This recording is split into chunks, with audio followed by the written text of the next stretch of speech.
Joshua chapter 10. Now when Adonizedek, king of Jerusalem, heard how Joshua had taken Ai and had utterly destroyed it, as he had done to Jericho and her king, so he had done to Ai and her king, and how the inhabitants of Gibeon had made peace with Israel and were among them, they were very afraid, because Gibeon was a great city, as one of the royal cities, and because it was greater than Ai, and all its men were mighty. Therefore Adonizedek, king of Jerusalem, sent to Hoham, king of Hebron, Piram, king of Jarmuth, Zaphia, king of Lachish, and Debir, king of Eglon, saying, Come up to me and help me. Let's strike Gibeon, for they have made peace with Joshua and with the children of Israel. Therefore the 5 kings of the Amorites, the king of Jerusalem, the king of Hebron, the king of Jarmuth, the king of Lachish, and the king of Eglon, gathered themselves together and went up, they and all their armies, and encamped against Gibeon, and made war against it. The men of Gibeon sent to Joshua at the camp of Gilgal, saying, Don't abandon your servants. Come up to us quickly and save us. Help us, for all the kings of the Amorites that dwell in the hill country have gathered together against us.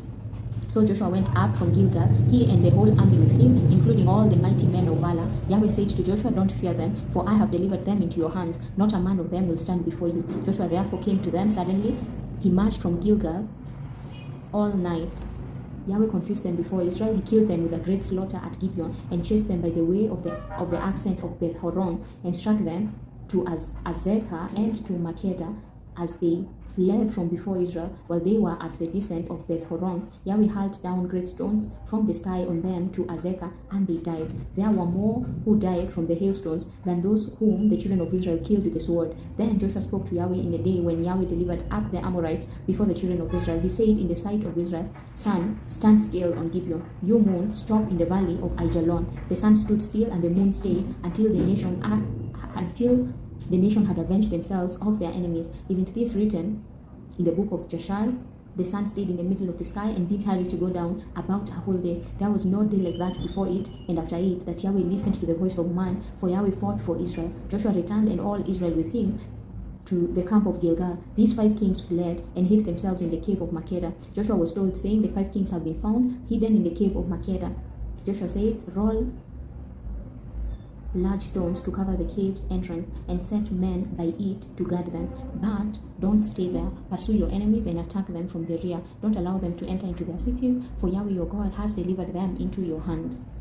When Joshua and the children of Israel had finished killing them with a very great slaughter until they were consumed, and the remnant which remained of them had entered into fortified cities, all the people returned to the camp of Joshua at Makkedah in peace. None moved his tongue against any of the children of Israel. Then Joshua said, Open the cave entrance and bring those 5 kings out of the cave to me. They did so and brought those 5 kings out of the cave to him, the king of Jerusalem, the king of Hebron, the king of Jarmuth, the king of Lachish, and the king of Eglon. When they brought those kings out to Joshua, Joshua called for all the men of Israel and said to the chiefs of the men of war who went with him, Come near, put your feet on the necks of these kings. They came near and put their feet on their necks. Joshua said to them, Don't be afraid, nor be dismayed. Be strong and courageous, for Yahweh will do this to all your enemies against whom you fight. Afterward, Joshua struck them, put them to death, and hung them on 5 trees. They were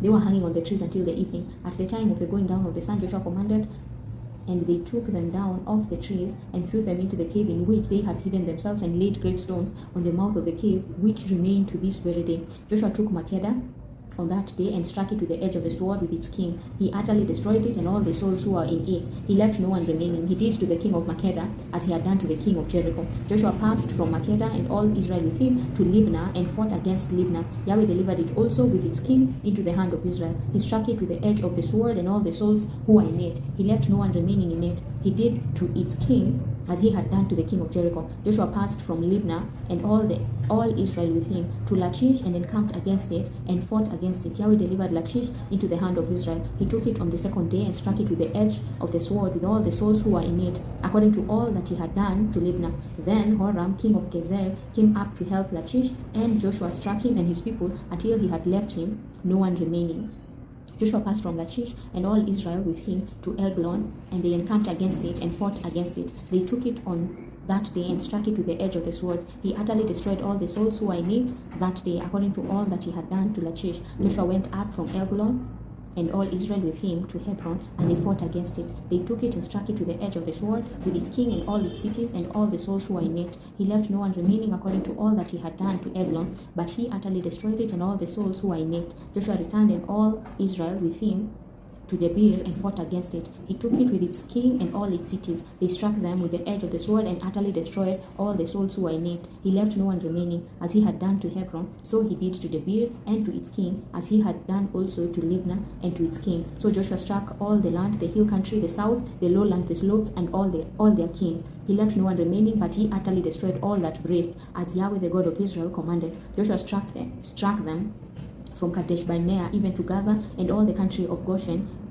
even to Gibeon. Joshua took all these kings and their land at one time, because Yahweh the God of Israel fought for Israel. Joshua returned and all Israel with him to the camp of Gilgal. To Gilgal.